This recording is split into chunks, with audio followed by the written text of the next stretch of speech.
আসলে জানি না, তবে আমার কাছে মনে হয় বিশ্ববিদ্যালয় প্রশাসন যথাযথ আন্তরিকতা পরিচয় দেয়নি। তবে আমাদের ইন্টারনাল মিটিংগুলোতে ছাত্র সংগঠনগুলো প্রত্যেকে রাষ্ট্র নির্বাচন হওয়ার ব্যাপারে ইতিবাচক মতামত দিয়েছে, কেউ এখন পর্যন্ত ইতিবাচক মতামত দেননি। এরপরও কোনো এক অজানা কারণে প্রশাসন বারবার পিছিয়েছে। আমরা আশা করব প্রশাসন এখন অন্তত এ ব্যাপারে সিরিয়াসলি উদ্যোগ নেবেন। কাউকে আমরা দায় দিতে চাই না, আমরা চাই সকল ছাত্র সংগঠনের যে দাবি, শিক্ষার্থীদের যে দাবি, সে দাবির পক্ষে প্রশাসন কাজ করবে।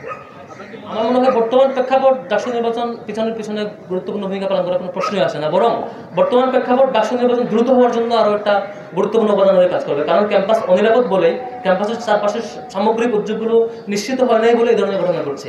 ডাকসু হলে সবগুলো বিষয় নিশ্চিত হওয়াটা অধিকতর সহজ।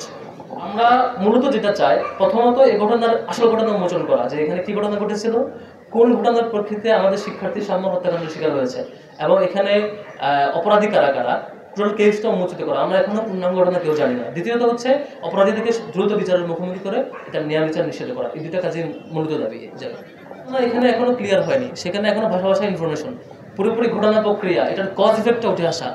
এখানে কখনো কখনো হয় যে কোনো কজ ইফেক্ট তৈরি করে, আর কখনো কখনো ইফেক্ট আবার কজ তৈরি করে। তো এই টোটাল ঘটনার কজ ইফেক্ট রিলেশনশিপটা আমাদের কাছে এখন ক্লিয়ার না। এটা আমরা পূর্ণাঙ্গ রূপটা আমাদের কাছে ক্লিয়ার হওয়া চাই।